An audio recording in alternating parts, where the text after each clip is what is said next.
আসসালামু আলাইকুম ওয়া রাহমাতুল্লাহি ওয়া বারাকাতুহু। আলহামদুলিল্লাহ রাব্বিল আলামিন ওয়াসসালাতু ওয়াসসালামু আলা আশরাফিল আমবিয়া ওয়াল মুরসালিন নবিয়িনা মুহাম্মাদিন ওয়া আলা আলিহি ওয়া আসহাবিহি আজমাইন ওয়া বা'দ। সম্মানিত দর্শকবৃন্দ, দূরে ও কাছে যে যেখানে বসে আমাদের অনুষ্ঠান দেখছেন সবাইকে সাদর শুভেচ্ছা জানাচ্ছি।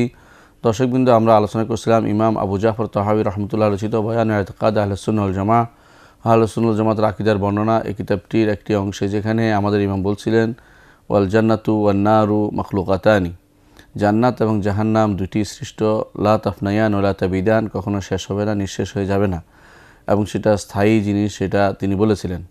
এর আলোচনা আমরা গত কয়েকটি পর্বে বিশেষভাবে আলোচনা করেছি জাহান্নামের বিষয়টি। আজকে আমরা আলোচনা করতে চাই জান্নাতের বিষয়টি। জান্নাত আসলে কি? জান্নাত হচ্ছে আল্লাহ তাআলার তার মহাবিনিময় অনেক সওয়াবের জায়গা, যা তিনি তার বিশেষ বন্ধুদের জন্য তৈরি করে রেখেছেন, যারা তার আনুগত্য করবে, এবং এমন এক নেয়ামত যে নেয়ামতের সাথে কোনো কোনো খারাপ কিছু নেই, সব পরিপূর্ণ নেয়ামত, এবং যাতে কোনো ময়লা নেই, যাতে কোনো রকমের কঠিন কিছু নেই, মানে এমন নেয়ামত যে নেয়ামতেই পরিপূর্ণ, এটা হচ্ছে জান্নাত। আল্লাহ তাআলা তার নবীর মুখে আমাদেরকে এই জান্নাতের বর্ণনা দিয়েছেন। কোরআনে কারীম ব্যাপকভাবে তিনি সেটা বলে দিয়েছেন। নবীর মুখে যেটা বলেছেন হাদিসে কুদসিতে এসেছে, আল্লাহ তাআলা বলেন, আ'দাতু লি'ইবাদি আস-সালিহিনা মা লা আইনুন রাআত ওয়া লা উযুনুন সামিআত ওয়া লা খাতারা আলা কলবি বাশার। আল্লাহ তাআলা বলছেন হাদিসে কুদসিতে, আমি তৈরি করে রেখেছি আমার নেককার বান্দাদের জন্য, সৎ বান্দাদের জন্য, সৎ আমলকারী বান্দাদের জন্য, মা লা আইনুন রাআত, যা কোনো চোখ দেখেনি, ওয়া লা উযুনুন সামিআত, কোনো কান শুনেনি, ওয়া লা খাতারা আলা কলবি বাশার, কোনো মানুষের অন্তরে কখনো উদিত হয়নি। তারপর রাসূল সাল্লাল্লাহু আলাইহি ওয়াসাল্লাম পড়লেন, ইকরাউ মা শি'তুম, তোমরা, রাসূল বললেন, তোমরা ইচ্ছা করলে পড়ে দেখো আল্লাহ তাআলা যেটা বলেছেন সেটা। ফালা তা'লামু নাফসুম মা উখফিয়া লাহুম মিন কুররাতি আ'য়ুন, অর্থাৎ কোনো নফসই জানে না যা গোপন রাখা হয়েছে তার জন্য চক্ষু শীতলকারী কী জিনিস আল্লাহ তাআলা রেখে দিয়েছেন জান্নাতে, সেটা কোনো মানুষ এখন সে কল্পনাও করতে পারছে না, এবং তার অন্তরেও সেটা আসবে না যে কী জিনিস সেটা আল্লাহ তাআলা রেখে দিয়েছেন জান্নাতে মানুষের জন্য। যে ব্যক্তি জান্নাতে যাবে তার দুনিয়ার সবই পাওয়া হয়ে যাবে, এবং দুনিয়াতে যা আছে তার বহু গুণ বেশি পাবে। দুনিয়ার সম্পদের সাথে আর সেটার কোনো তুলনাই চলবে না, তুলনাই হবে না, বরং যাবতীয় নেয়ামত দুনিয়ার যত নেয়ামতই হোক না কেন, সেটা আখিরাতের সামান্যতম নেয়ামত তুলনাও অত্যন্ত সাধারণ জিনিস মনে হবে, এবং মনে হবে যে কিছুই ছিল না আসলে, যার জন্য আমি দুনিয়াতে মারামারি, হানাহানি এবং বিভিন্ন রকম পদ্ধতিতে লিপ্ত ছিলাম, এসব আসলেই ছিল আমার বোকামি, তখন সেটা মনে হবে। এই জন্য সহিহ বুখারীতে এসেছে, সাহল ইবনে সাদ আস-সাঈদী রাদিয়াল্লাহু আনহু বলেন, রাসূলুল্লাহ সাল্লাল্লাহু আলাইহি ওয়াসাল্লাম বলেছেন, মাউদুউ সাউতিন ফিল জান্নাতি মিনাদ দুনিয়া খায়রুম মিনাদ দুনিয়া ওয়া মা ফিহা। রাসূলুল্লাহ সাল্লাল্লাহু আলাইহি ওয়াসাল্লাম বলেছেন, জান্নাতে একটি লাঠি রাখার স্থান দুনিয়া এবং তাতে যা আছে তার থেকে উত্তম বলে বিবেচিত হবে। সুবহানাল্লাহ। এই জন্য যেহেতু এই জান্নাতে যে ব্যক্তি প্রবেশ করতে পেরেছে সেই সফল কাম হয়েছে, আর যে এতে প্রবেশ করতে পারেনি, জাহান্নামে ঢুকেছে, সে সবচেয়ে বিফল হয়েছে, এবং তারা সারা জীবনের আমল সে শেষ করে দিয়েছে। এই জন্য আল্লাহ তাআলা কোরআনে কারীমে এই জান্নাতে যাওয়াটাকেই সবচেয়ে বড় সফলতা বলে নির্ধারণ করে দিয়েছেন। আল্লাহ তাআলা বলেন, ফামান যুহজিয়া আনিন নারি ওয়া উদখিলাল জান্নাতা ফাকাদ ফাজা ওয়া মাল হায়াতুদ দুনিয়া ইল্লা মাতাউল গুরুর। আল্লাহ তাআলা বলছেন, যাকে জাহান্নাম থেকে দূরে রাখা হয়েছে এবং জান্নাতে প্রবেশ করানো হয়েছে, ফাকাদ ফাজা, সে তো সফলতা লাভ করেছে। সফলতা ওই সময় লাভ করেছে যখন সে জান্নাতে একটি পা দিয়েছে। এর আগ পর্যন্ত কেউ সফল হতে পারে না, কেউ নিঃশঙ্ক হতে পারে না, নির্ভর হতে পারে না, সবসময় ভয়ে থাকতে হবে, সবসময় শঙ্কার মধ্যে থাকতে হবে, যতক্ষণ না জান্নাতে একটি পা দিচ্ছে। আর জান্নাতে ঢুকলেই সে সফল কাম হলো। এটাই হচ্ছে আল্লাহ তাআলার বাণী, যে জান্নাতে ঢোকা মাত্রই সফল কাম হয়েছে বলে বলতে পারবে। দুনিয়ার জীবনের এই সফলতা নির্ভর করবে আখিরাতে জান্নাতে পা দিতে পেরেছে কি না। কোরআনে কারীমে আল্লাহ তাআলা অন্য আয়াতে বলছেন, ওয়াদাল্লাহুল মুমিনিনা ওয়াল মুমিনাত জান্নাতিন তাজরি মিন তাহতিল আনহার খালিদিনা ফিহা মাসাকিন তাইয়্যিবাতান ফি জান্নাতি আদনিন ওয়া রিদওয়ানুম মিনাল্লাহি আকবার যালিকা হুয়াল ফাওজুল আযীম। আল্লাহ তাআলা ওয়াদা দিচ্ছেন ঈমানদার নারী, ঈমানদার পুরুষদেরকে যে জান্নাতের নিচ দিয়ে নহরসমূহ প্রবাহিত, তারা সেখানে চিরস্থায়ীভাবে থাকবে এবং উত্তম বাড়িঘরের আল্লাহ ওয়াদা দিচ্ছেন। ফি জান্নাতে আদনিন, চিরস্থায়ী জান্নাতে, খুশির জান্নাতে। আর ওয়ারিদওয়ান মিনাল্লাহ আকবার, আল্লাহর পক্ষ থেকে সন্তুষ্টি, সেটা অনেক বিরাট জিনিস। যালিকা হুয়াল ফাওজুল আযীম, এইটা যে ব্যক্তি আহরণ করতে পেরেছে সেটা সফলতা, সবচেয়ে বড় সফলতা গ্রহণ করতে পেরেছে। অন্য হয়তো আল্লাহ তাআলা বলছেন, ওমান ইউতিইল্লাহ ওয়া রাসূলহু ইউদখিলহু জান্নাতিন তাজরি মিন তাহতিহাল আনহার, যে কেউ আনুগত্য করবে আল্লাহ এবং তার রাসূলের, সে প্রবেশ করবে এমন জান্নাতে, জান্নাতের নিচ দিয়ে নহরসমূহ প্রবাহিত, খালিদিনা ফিহা, সেখানে সে চিরস্থায়ীভাবে থাকবে। ওয়া যালিকাল ফাওজুল আযীম, এ হচ্ছে বড় সফলতা, এ হচ্ছে বড় সফলতা। তাহলে জান্নাতে, যেই ব্যক্তি জান্নাতে যেতে পেরেছে, জান্নাতে যাইতে পারছে, জান্নাতে যাওয়া যার পক্ষে সম্ভব হয়েছে, সেই সফল হয়েছে। দুনিয়ার জীবনের সফলতা মানুষ বিভিন্ন জিনিস দিয়ে বিচার করে, অর্থ দিয়ে বিচার করে, অথবা কখনো কখনো তার প্রভাব প্রতিপত্তি দিয়ে বিচার করে থাকে, অথবা সন্তান সন্ততি দিয়ে বিচার করে থাকে। কিন্তু আল্লাহর কাছে সফলতা হচ্ছে যে ব্যক্তি জান্নাতে প্রবেশ করতে পেরেছে, সেটাই সফল। আল্লাহ তাআলা এটাই বলেছেন কোরআনে কারীম বারবার, ফাকাদ ফাজা, যে জান্নাতে যে ঢুকতে পেরেছে সেই তো সফল কাম হয়েছে। সফল কাম হওয়ার জন্য, সৌভাগ্যশালী হওয়ার জন্য জান্নাতে প্রবেশ করতে হবে। জান্নাতে প্রবেশ না করতে পারলে কখনো সফল কাম হয়েছে এটা বলা যাবে না। এই জন্য আল্লাহ তাআলা হাসরের দিন বিচার শেষ হওয়ার পরে তাদেরকে যখন জান্নাতের দিকে দলে দলে নিয়ে যাবে, সম্মানের সাথে নিয়ে যাবেন, সেই চিত্র তুলে ধরেছেন কোরআনে কারীমে। তিনি বলছেন, যখন তাদেরকে জান্নাতের কাছে নিয়ে যাওয়া হবে, তখন জান্নাতের দরজাসমূহ খোলা হবে, এর আগ পর্যন্ত নয়। এবং ফেরেশতারা, সম্মানিত ফেরেশতারা তাদেরকে সাদর সম্ভাষণ জানাবেন যে তোমরা অনেক কষ্ট করে এখানে উঠে আসতে পেরেছ, জান্নাতে আসতে পেরেছ, এই জন্য তোমাদেরকে সাদর সম্ভাষণ জানাচ্ছি। কারণ দুনিয়াতে কষ্ট করেছ, হাসরের মাঠে কষ্ট করেছ, ভয় পেয়েছ, কত কিছু করেছ, সব কিছুর পরে এই এত বাধা বিপত্তি পেরিয়ে জান্নাতে আসতে পেরেছ, এই জন্য তখন ফেরেশতারা তাদেরকে সাদর সম্ভাষণ জানাবেন এবং তাদেরকে সম্মানের সাথে সেখানে নেওয়া হবে। কোরআনে কারীমে আল্লাহ তাআলা বলছেন, ওয়াসিকাল্লাযীনা তাকাউ রাব্বাহুম ইলাল জান্নাতি যুমারা, আর যারা তাদের রবের তাকওয়া অবলম্বন করেছে তাদেরকে জান্নাতের দিকে নেওয়া হবে দলে দলে। অতঃপর যখন তারা সেখানে পৌঁছবে এবং জান্নাতের দরজাসমূহ খুলে দেওয়া হবে, আর জান্নাতের পাহারাদাররা বলতে থাকবে, সালামুন আলাইকুম তিবতুম ফাদখুলুহা খালিদিন, তোমাদের উপর সালাম, তোমাদের উপর শান্তি, তিবতুম, তোমরা খুশি হও, ফাদখুলুহা খালিদিন, তোমরা এখানে স্থায়ীভাবে প্রবেশ করো। কারণ তিবতুম বলে তোমাদের খুশি হও, তোমরা ভালো ছিলে, অর্থ হচ্ছে তোমাদের আমলসমূহ ভালো ছিল, তোমাদের কথা ভালো ছিল, আকীদা বিশ্বাস ভালো ছিল, তোমাদের অন্তরসমূহ পবিত্র ছিল, তোমাদের আত্মা ছিল অত্যন্ত স্বচ্ছ, এর কি সমস্ত সবগুলোর কারণে তোমরা জান্নাতের হকদার হয়েছ, সুতরাং তোমরা জান্নাতে প্রবেশ করো। এইভাবে আল্লাহ তাআলা তিনি নিজে তার ফেরেশতাদের মাধ্যমে এই সম্মানের ব্যবস্থা করবে যারা জান্নাতে যাবে তাদের জন্য। কিন্তু জান্নাতে কিভাবে প্রবেশ করবে? হাদিস থেকে দেখা যায় যে হাসরের মাঠে মানুষের যে কঠিন বিপর্যয় হবে, সেখান থেকে পার হওয়ার পরে, বিভিন্ন ধাপ পার হওয়ার পরে তারা জান্নাতে যাওয়ার জন্য যখন প্রস্তুত হবে, তখন প্রত্যেকেই জান্নাতে যাওয়ার যে দরজা খোলার ব্যাপারে প্রত্যেকে অপারগতা প্রকাশ করবে। তখন সর্বপ্রথম মুহাম্মদুর রাসূলুল্লাহ সাল্লাল্লাহু আলাইহি ওয়াসাল্লাম তিনিই জান্নাতের দরজা খুলবেন। হাদিসে এসেছে, রাসূলুল্লাহ সাল্লাল্লাহু আলাইহি ওয়াসাল্লাম বলেছেন যে আল্লাহ তাআলা সমস্ত মানুষকে একত্রিত করবেন, ঈমানদাররা দাঁড়িয়ে বলবে যে, যখন তাদের জান্নাতের কাছাকাছি নিয়ে আসা হবে তাদেরকে, যে হে আদম আলাইহিস সালাতু ওয়াস সালাম, আপনি আমাদের পিতা, আপনি আমাদের জন্য জান্নাতের দরজা খুলুন। ফায়াকুলু হাল আখরাজাকুম মিনাল জান্নাতি ইল্লা খাতিয়াতু আবিকুম লাস্তু বিসাহিবি যালিকা, তোমাদেরকে জান্নাত থেকে তো বের করেছে তোমাদের পিতা, কারণেই তোমরা বের হয়েছ, সুতরাং আমি এই লোক নয় যে জান্নাতে তোমাদেরকে প্রবেশ করাবো। এভাবে প্রত্যেক নবী তখন বলবে যে আমি না, আমি কাজের জন্য নয়। তারপর সর্বশেষে মুহাম্মদ সাল্লাল্লাহু আলাইহি ওয়াসাল্লামের কাছে যখন আসবে, তখন তিনি এই কাজের জন্য অগ্রসর হবেন এবং দরজা খুলতে যাবেন, তখন তার অনুমতি দেওয়া হবে। সহিহ মুসলিম হাদিসটি বর্ণিত হয়েছে। সুতরাং জান্নাতে প্রবেশ করার জন্য রাসূলুল্লাহ সাল্লাল্লাহু আলাইহি ওয়াসাল্লাম সর্বপ্রথম দরজা খুলবেন। অন্য হাদিসে রাসূলুল্লাহ সাল্লাল্লাহু আলাইহি ওয়াসাল্লাম বলেছেন, আনা আউয়ালু মান আকরাউ বাবাল জান্নাহ, আমি সর্বপ্রথম জান্নাতের দরজা খটখট করব, অর্থাৎ জান্নাতের দরজা আঘাত করব, যাতে দরজা খোলা হয়, শব্দ করব।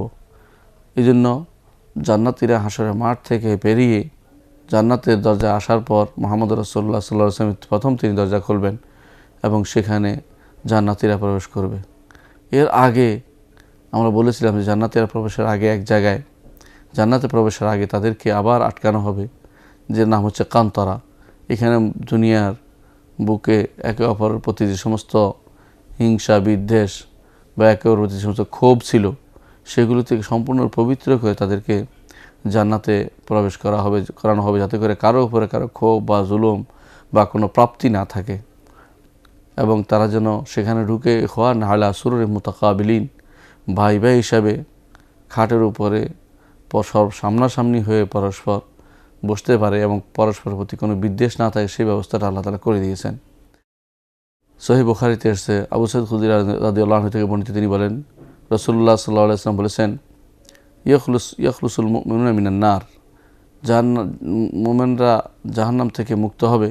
ফায়ুহবাসুনা আলা কান্তরাতিন বাইনাল জান্নাতি ওয়ান নার, তারা জান্নাত এবং জাহান্নামের মাঝখানে একটি কান্তরা, একটা ছোট সাঁকোর কাছে আটকে পড়বে। ফায়াক্তাসু লিবাদিহিম মিন বাদিন মাযালিমা কানাত ফি বাইনাহুম ফিদ দুনিয়া, দুনিয়ার বুকে একে অপরের যে সমস্ত কষ্ট ছিল, যে সমস্ত আঘাত ছিল, সেগুলি থেকে তারা পরস্পরের মধ্যে কিসাস নেবে। হাত্তা ইযা হুদ্দিবু ওয়া নুক্কু, অতঃপর যখন তারা পরিষ্কার পরিচ্ছন্ন হয়ে যাবে, উযিনা লাহুম ফি দুখুল জান্নাহ, তখন জান্নাতে প্রবেশ তাদের অনুমতি দেওয়া হবে।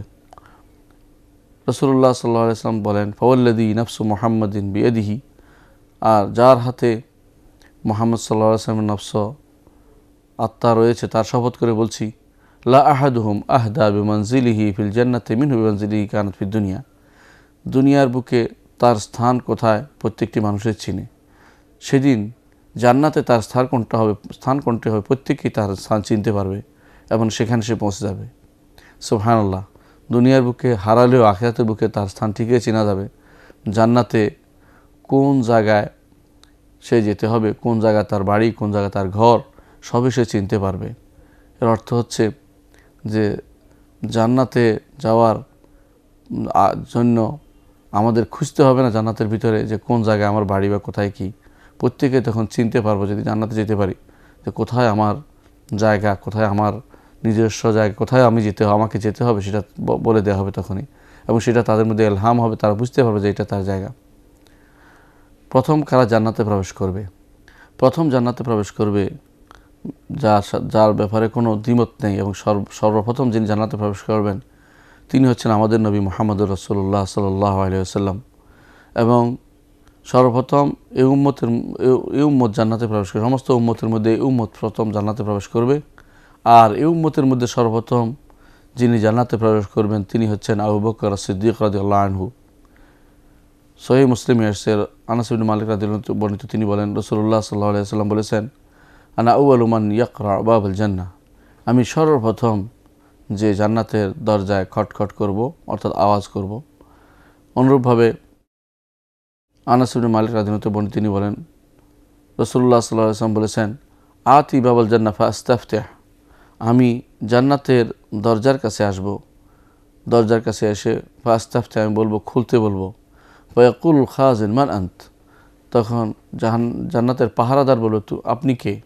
ফাকুল মুহাম্মদ, আমি বলবো মুহাম্মদ। ফায়াকুল বিকা উমরিতু আল্লাহ আফতাহ আলি আহদিন কাবলাকা, আপনার ব্যাপারে নির্দেশ দেওয়া হয়েছে যাতে করে আপনার আয় কারোর জন্য আমি জান্নাত দরজা না খুলি। অনুরূপভাবে বুখারী, মুসলিম এবং সূরা নাসাইতে এসেছে, আবু হুরায়রা রাদিয়াল্লাহু আনহু থেকে রাসূলুল্লাহ সাল্লাল্লাহু আলাইহি ওয়াসাল্লাম বলেছেন, নাহনুল আখিরুন আল আউয়ালুন ইয়াউমুল কিয়ামা, আমরা মানুষের আশার দিক থেকে সব শেষে, কিন্তু কিয়ামতের দিন আমরা সর্বাগ্রে থাকব। নাহনু আউয়ালুন নাস দুখুলুল জান্নাহ, আমরা আগে জান্নাতে প্রবেশ করব। অনুরূপভাবে সুনান আবু দাউদে আসছে, আবু হুরায়রা রাদিয়াল্লাহু আনহু থেকে রাসূলুল্লাহ সাল্লাল্লাহু আলাইহি ওয়াসাল্লাম বলেছেন, আতানি জিবরিল, আমার কাছে জিবরিল আসলো, ফাআরানি বাবাল জান্নাতি আল্লাতী তাদখুলু মিন উম্মতি, জিবরিল এসে আমাকে আমার উম্মত যে দরজা দিয়ে জান্নাতে প্রবেশ করবে সেই দরজাটি দেখিয়ে দিয়েছেন। ফকাল আবু বকর তখন বলেন, ইয়া রাসূলুল্লাহ ওয়াদিতু আন্নী কুনতু মাআকা হাত্তা আনজুর ইলাই। ইয়া রাসূলুল্লাহ, যদি আপনার সাথে থেকে আমি সেটা দেখতে পাইতাম। ফকাল রাসূলুল্লাহ সাল্লাল্লাহু আলাইহি ওয়াসাল্লাম, তখন রাসূলুল্লাহ সাল্লাল্লাহু আলাইহি ওয়াসাল্লাম বললেন, আমা ইন্নাকা ইয়া আবু বকর আউয়ালু মান ইয়াদখুলুল জান্নাতা মিন উম্মতি। হে আবু বকর, আপনি হচ্ছেন প্রথম ব্যক্তি আমার উম্মতের মধ্যে যে জান্নাতে প্রবেশ করবে, আপনি হচ্ছেন সেই প্রথম ব্যক্তিটি। এ দ্বারা বোঝা যায় যে উম্মতের মধ্যে প্রথম ব্যক্তি জান্নাতে প্রবেশ করতে হচ্ছেন আবু বকর রাদিয়াল্লাহু আনহু। এইটা আবু বকর রাদিয়াল্লাহু আনহুর বিরাট মর্যাদা প্রকাশ করছে। অনুরূপভাবে এই উম্মতের মধ্যে এমন কিছু লোক হবে যারা বিনা হিসাবে জান্নাতে যাবে। বিনা হিসাবে জান্নাতে যাবে তারা ঈমান এবং তাকওয়ায় পরিপূর্ণ থাকবে, দ্বীনের উপর তারা ইস্তেকামত থাকবে, দৃঢ় পথ থাকবে। তারা জান্নাতে প্রবেশ করবে, প্রত্যেকের এমন অবস্থা হবে যে সেটা হবে 14 তারিখের পূর্ণিমা চাঁদের মতো তাদের চেহারার উপর সেগুলি উদ্ভাসিত হবে। তাদের চেহারা অত্যন্ত সুন্দর হবে, সেভাবে তারা জান্নাতে প্রবেশ করবে। রাসূলুল্লাহ সাল্লাল্লাহু আলাইহি ওয়াসাল্লাম বলেছেন, আউয়ালু জুমরাতিন তালিজুল জান্নাতা সূরাতুহুম আলা সূরাতিল কামার লাইলাতুল বদর। জান্নাতে যারা প্রথম প্রবেশ করবে তাদের চেহারা সুরত এমন হবে যেন 14 তারিখের পূর্ণিমার রাতের চাঁদের মতো তাদের চেহারা হবে। লা ইয়াবসুকুনা ফিহা, সেখানে কোনো তারা থুতু ফেলবে না। ওয়ালা ইয়ামতাখিতুনা, কোনো কাশ ফেলবে না, নাকির শ্লেষা ফেলবে না। ওয়ালা ইয়াতাগাওয়াতুন, পায়খানা করবে না। আনিয়াতুম ফিহা যাহাব, সেখানে তাদের পেয়ালা হবে স্বর্ণের। ও আমশাতুহুম মিনাদ যাহাবি ওয়াল ফিদ্দা, চিরুনি হবে তাদের স্বর্ণ এবং রৌপ্যের। ও মাজামিরুহুমুল উলুওয়াহ, এবং তাদের সুগন্ধি কাঠ হবে উলুওয়াহ। ওয়ারাশহুমুল মিস্ক, আর তাদের ঘাম হবে মিস্ক আম্বার। প্রত্যেকের থাকবে লিকুল্লি ওয়াহিদিন মিনহুম যাওজাতানি, যাদের প্রত্যেকের থাকবে 2 জন করে স্ত্রী। যে 2 জন স্ত্রীর তার হাড়ের ভিতরের মজ্জা পর্যন্ত সুস্পষ্টভাবে দেখা যাবে, হাড়ের উপর থেকে দেখা যাবে, সেটা এত সুন্দর তারা হবে। তাদের মধ্যে কোনো মতভেদ থাকবে না, পরস্পর হিংসা বিদ্বেষ থাকবে না। একই লোকের কলমের মতো তাদের অন্তর হবে।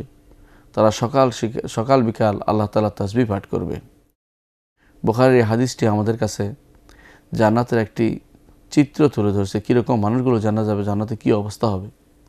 অনুরূপভাবে বুখারীতে আসছে, সাহল ইবনে সাদ রাদিয়াল্লাহু আনহু বর্ণিত, তিনি বলেন, রাসূলুল্লাহ সাল্লাল্লাহু আলাইহি ওয়াসাল্লাম বলেছেন, লা ইয়াদখুলুনাল জান্নাতা মিন উম্মতি ৭০,০০০ আও ৭০০,০০০। লা ইয়াদখুলু আউয়ালুহুম হাত্তা ইয়াদখুলু আখিরুহুম উজুহুহুম আলা সূরাতিল কামার লাইলাতুল বদর। আমার উম্মতের মধ্যে ৭০,০০০ অথবা ৭০০,০০০, রাসূলুল্লাহ সাল্লাল্লাহু আলাইহি ওয়াসাল্লাম এটা বলেছেন, আমার উম্মতের মধ্যে প্রবেশ করবে। তারা প্রবেশ করবে এমনভাবে যে প্রথমটি প্রবেশ করার সাথে সাথে আশ্বাসগুলো প্রবেশ করবে, অর্থাৎ সবাই যেন একসাথে প্রবেশ করবে জান্নাতে। তাদের চেহারা হবে 14 তারিখের পূর্ণিমার রাতের চাঁদের যেরকম সৌন্দর্য, সেরকম সৌন্দর্য বিশিষ্ট তাদের চেহারা হবে। অনুরূপভাবে হাদিসে এসে রাসূলুল্লাহ সাল্লাল্লাহু আলাইহি ওয়াসাল্লামকে আল্লাহ তাআলা প্রতি ৭০,০০০-এর সাথে আরও ৭০,০০০ করে, এই ৭০-এর প্রতিজনের সাথে আরও ৭০,০০০ করে দিবেন আল্লাহ তাআলা জান্নাতে। মুসনাদ আহমদে আসছে, আবু বকর রাদিয়াল্লাহু আনহু বর্ণিত, রাসূলুল্লাহ সাল্লাল্লাহু আলাইহি ওয়াসাল্লাম বলেছেন, উতিতু ৭০,০০০ মিন উম্মতি ইয়াদখুলুনা জান্নাতা বিগাইরি হিসাব। আমার উম্মতের ৭০,০০০কে বিনা হিসাবে জান্নাতে যাওয়ার সুযোগ দেওয়া হচ্ছে, এটা আমাকে দেয়া হয়েছে। উজুহুহুম কাল কামার লাইলাতুল বদর, তাদের চেহারা হবে বদর রাত্রিতে, পূর্ণিমা রাত্রিতে চাঁদের মতো তাদের চেহারা হবে। কুলুবুহুম আলা কলবি রাজুলিন ওয়াহিদ, অন্তর যেন তাদের একই ব্যক্তির অন্তরের মতো হবে। ফাস্তাজাদতু রাব্বি আযজা ওয়া জাল্লা, আমি আমার রবের কাছে চাইলাম যে আল্লাহ আরও বাড়িয়ে দিন। ফাজাদানি মা কুল্লি ওয়াহিদিন ৭০,০০০। আল্লাহ তাআলা তখন প্রত্যেক একজনের সাথে ৭০,০০০ করে বাড়িয়ে দিলেন। এতে করে ৪৯ উপরে হয়ে যায়, অর্থাৎ প্রতি একের সাথে ৭০,০০০। এরকম ৭০,০০০ যদি হয় তাহলে কত হতে পারে আমরা হিসাব করে বের করতে পারবো। কিন্তু এটা হচ্ছে আল্লাহ তাআলার বাড়িয়ে দেয়া। আল্লাহু ইউদাইফু লিমান ইয়াশা, তিনি আরও যত ইচ্ছা তত আল্লাহ তাআলা বাড়িয়ে দিবেন। কারো মতে ৭০ বলতে শুধু ৭০ বোঝানো হয়নি, অর্থাৎ অনেক বিরাট একটা শ্রেণীকে আল্লাহ তাআলা এইভাবে বিনা হিসাবে জান্নাতে দিবেন। কারণ তারা এমন কাজগুলি করে যে কাজগুলো শরীয়তে আল্লাহর উপর ভরসার উপর নির্ভরশীল ছিল, তাওহীদের উপর নির্ভরশীল ছিল, এই কাজগুলি তারা করেছে। ইমাম আহমদ রহমতুল্লাহ আলাইহি এবং তিরমিজিতে তার সুনানে সহিহ ইবনে হিব্বানে আসছে আবু উমামা রাদিয়াল্লাহু আনহু থেকে তিনি বলেন, সহিহ সনদ তিনি বলেন, রাসূলুল্লাহ সাল্লাল্লাহু আলাইহি ওয়াসাল্লাম বলেছেন, ওয়াদানি রব্বি আন ইয়াদখুলাল জান্নাতা মিন উম্মতি 70 আলফান বিলা হিসাব ওয়ালা আযাব। আমার রব ওয়াদা করেছেন যে আমার উম্মতের 70,000 লোককে কোনো আযাব এবং কোনো হিসাব ছাড়াই জান্নাতে প্রবেশ করাবেন। মারা কুল্লে আলফিন সাবউন, এবং প্রত্যেক হাজারের সাথে 70। ওয়া সালাসা হাসিয়াত মিন হাসিয়াত রব্বি, অনুরূপভাবে আল্লাহ তাআলা 3 কোষ তিনি এইভাবে জান্নাতে প্রবেশ করাবেন। এ হচ্ছে হাদিস। এই হাদিস দ্বারা বোঝা যাচ্ছে যে প্রত্যেক 70,000 এর সাথে আরও 70 জন করে, প্রত্যেকে একজন, প্রতি একজনের সাথে 70,000 করে। এর অর্থ হচ্ছে এই বিরাট সংখ্যক লোক বিনা হিসাবে জান্নাতে প্রবেশ করবে, হিসাবও নাই, আযাবও নাই। রাসূলুল্লাহ সাল্লাল্লাহু আলাইহি সাল্লাম এদের কিছু আলামত বর্ণনা করেছেন। সহিহ বুখারীতে আব্দুল্লাহ ইবনে আব্বাস রাদিয়াল্লাহু আনহু তিনি বলেন, রাসূলুল্লাহ সাল্লাল্লাহু আলাইহি সাল্লাম বলেছেন, আমার কাছে পেশ করা হয়েছে বিভিন্ন জাতিকে।